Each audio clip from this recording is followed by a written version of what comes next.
محترم سامعین السلام علیکم ورحمۃ اللہ وبرکاتہ۔ درود پاک پڑھیں اللہم صلی علی سیدنا مولانا محمد معدن الجود والکرم وآلہ بارک وسلم صلو علیہ صلاۃ و سلام علیک یا رسول اللہ صلی اللہ تعالی علیہ وسلم۔ نماز کا چوتھا فرض یعنی رکوع کے حوالے سے گفتگو چل رہی تھی۔ کچھ مسائل کل، کچھ مسائل پرسوں رکوع کے تعلق سے میں نے بیان کیے تھے۔ مسئلہ یہ ہے کہ سنت یہ ہے کہ سمع اللہ لمن حمدہ کی سین کو رکوع سے سر اٹھانے کے ساتھ کہے اور حمدہ کی ہا سیدھا کھڑا ہونے کے ساتھ ختم کرے۔ یعنی جب رکوع سے ہم اٹھیں تو سمع اللہ لمن حمدہ کی سین سے اٹھنا شروع کریں، سمع اللہ لمن حمدہ کی سین سے اٹھنا شروع کریں، رکوع سے سر اٹھائیں اور جیسے جیسے اوپر آتے رہیں، کھڑے ہوتے رہیں تو سمع اللہ لمن حمدہ جیسے ہی ہاتھ تک پہنچے تو اس وقت بالکل سیدھا کھڑے ہو جائے نا، سیدھا کھڑے ہونے کے ساتھ جو ہے وہ ختم کرے۔ یہ سنت ہے، یہ جو ہے سنت ہے۔ رکوع سے جب اٹھے تو ہاتھ لٹکے ہوئے چھوڑ دینا سنت ہے، ہاتھ باندھنا نہیں چاہیے۔ جب رکوع سے لوگ اٹھتے ہیں تو بہت سے لوگ ہاتھ باندھ دیتے ہیں، ہے نا، تو رکوع سے اٹھیں تو ہاتھ کو لٹکے ہوئے چھوڑ دیں، ایسا کرنا سنت ہے۔ مسئلہ یہ ہے کہ رکوع سے فارغ ہو کر سجدہ میں جانے سے پہلے، رکوع سے فارغ ہو کر سجدہ میں جانے سے پہلے کم سے کم ایک مرتبہ سبحان اللہ کہنے کے وقت کی مقدار کھڑا رہنا، ٹھہرنا یعنی قومہ میں کھڑا رہنا یہ واجب ہے، یہ واجب ہے۔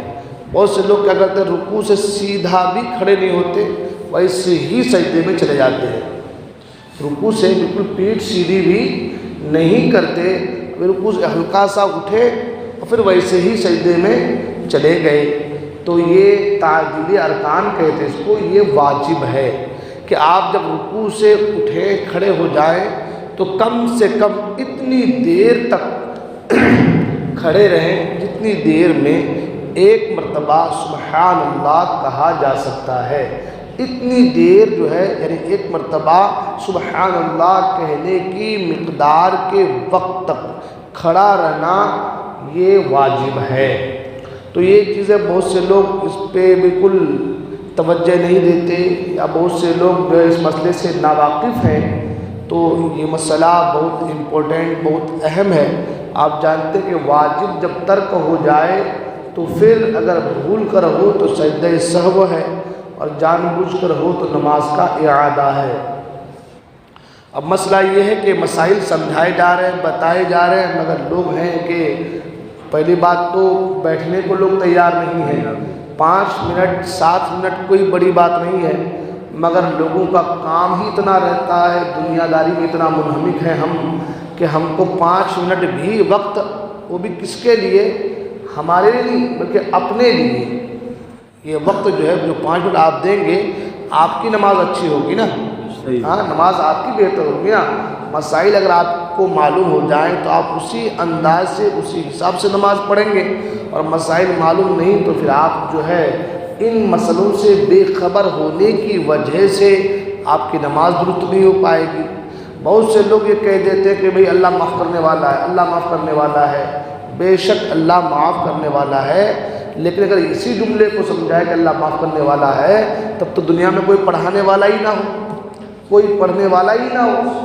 اللہ معاف کرنے والا ہے، ہم کو پڑھنے کی ضرورت نہیں ہے، جیسے پاؤ الٹے سیدھے کبھی ٹانگیں اوپر کر کے نماز پڑھ لو، اللہ معاف کرنے والا ہے۔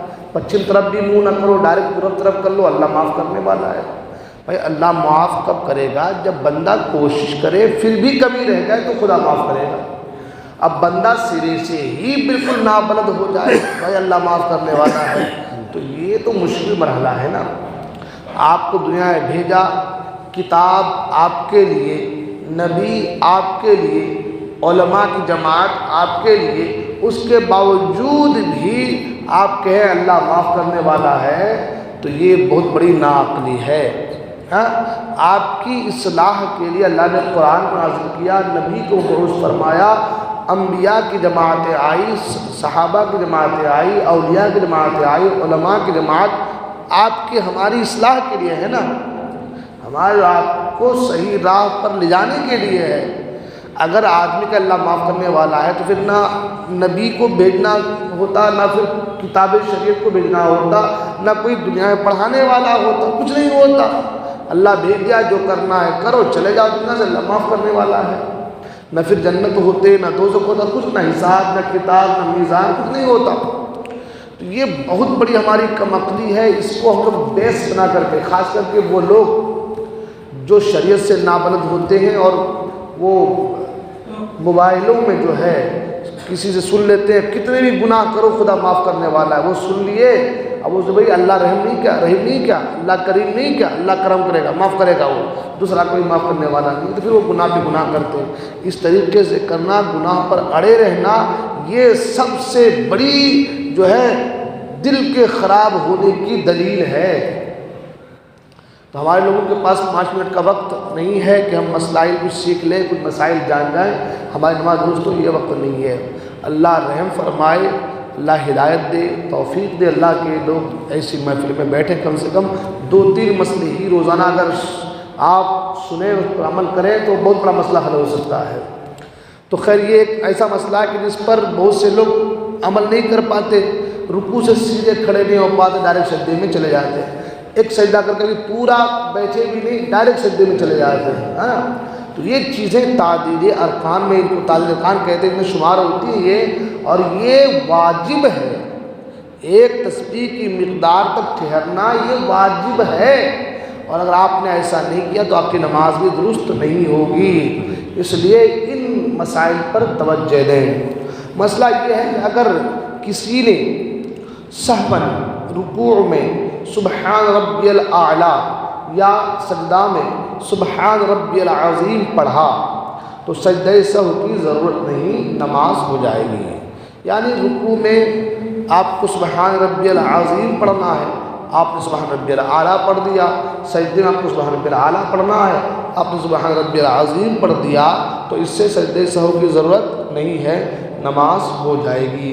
یہ کچھ مسائل تھے رکوع کے حوالے سے، انشاءاللہ الرحمن کل سے سجدے کے تعلق سے کچھ مسائل بیان کریں گے انشاءاللہ۔ ساتھ ہی ساتھ ایک اپنی میں نے سوچا کہ انشاءاللہ اب جمعہ کو روزانہ جو ہے 2-3 مسئلے نماز کے بیان کر دیے جائیں تو شاید یہ بہتر ہوگا۔ اب لوگ بیٹھ نہیں رہے ہیں تو عجیب لگ رہا ہے کہ بھائی اب آدمی وقت دے، بتائے، پھر لوگ نہ سنے تو عجیب لگتا ہے۔